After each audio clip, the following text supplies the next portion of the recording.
Hello, everyone. This is Natalie Knight, and I'm excited today to be able to bring you a little information from the outside in terms of how people are thinking about our company as we have hit our 3rd-year anniversary. So happy to bring you today a quick installment on 3x3, and today we'll be interviewing one of our sell-side analysts, Thomas. So Thomas, tell us, what are you thinking about the industry at the moment? Thank you, Natalie. So first, maybe for the audience, a sell-side analyst is a specialist of a given sector, helping investors, institutional investors, hopefully make smarter choice in their investment strategy.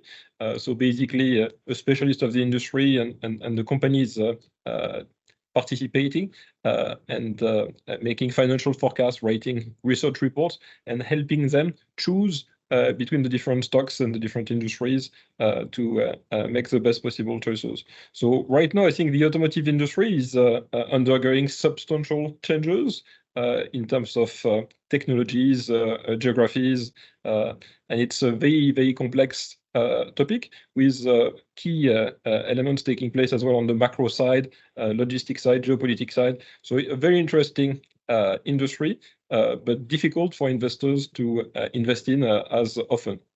What do you see as the biggest challenges out there in the automotive space these days?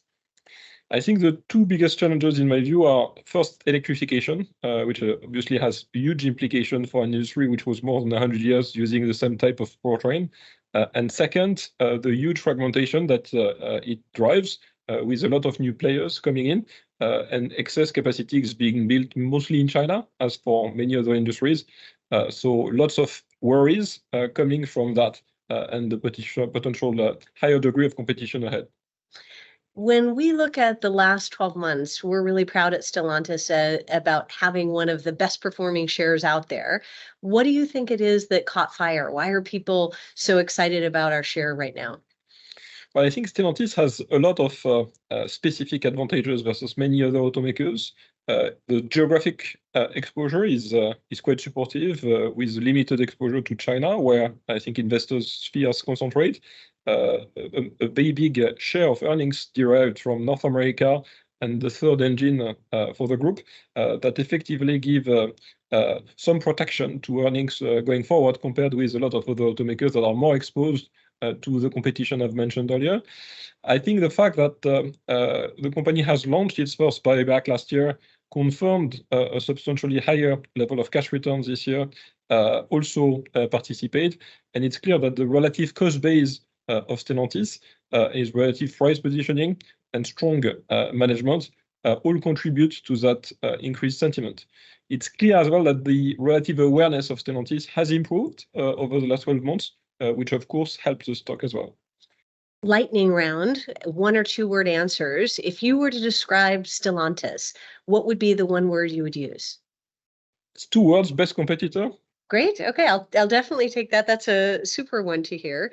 If you were to say, what is the biggest opportunity for Stellantis in 2024, what would it be? Well, I think I would probably speak about the likelihood of a change in commercial momentum.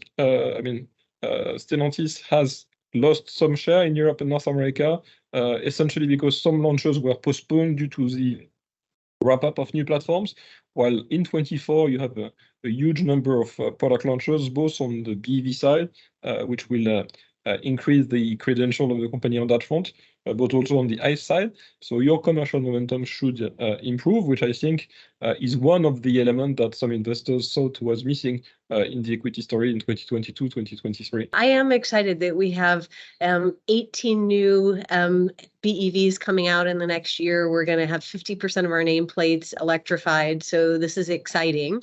That's the good news. What's got you worried? What are the things that you hear from investors as concerns these days?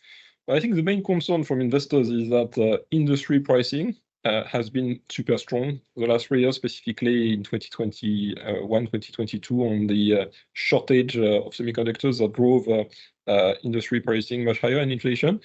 So I think the concern with industry volumes flattening and competition building up is that pricing deteriorates sharply. So I think the relative position of Stellantis should stay very strong. but if the entire industry was to cut prices by 5-6%, earnings from the entire sector could be under pressure. I think the advantage of Stellantis, as I've mentioned earlier, is its combination of footprint, cost control, relative pricing, etc., etc. Plus effectively a very dynamic commercial activity in 2024. And any comments on the third engine? I think the third engine and your exposure to LCVs are two smart angles, differentiating the company and highlighting specifically strong share in specific segments that appear better protected, notably when we look at the electrified Chinese competition. Well, thanks very much. We really appreciate the commentary and hearing what people are thinking about our company from the outside in, because that's really, really important for us as a company. So thank you very much. Have a super rest of the day. Thank you.